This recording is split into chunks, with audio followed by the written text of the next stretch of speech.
A new facing spiral operation which supports circular or morph spiral pattern is introduced in NX-CAM application. You could use this operation to program spiral toolpath on the planar face easily. The new facing spiral operation also provides better user experience where you could get the toolpath preview immediately once you modify any parameter in the operation dialog.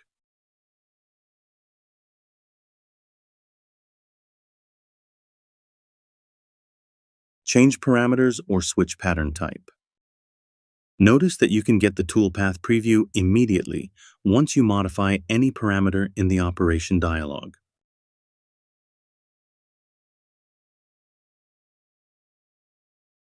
Then generate toolpath. The spiral toolpath could ensure more smooth machining process when cutting the material on the regular top face.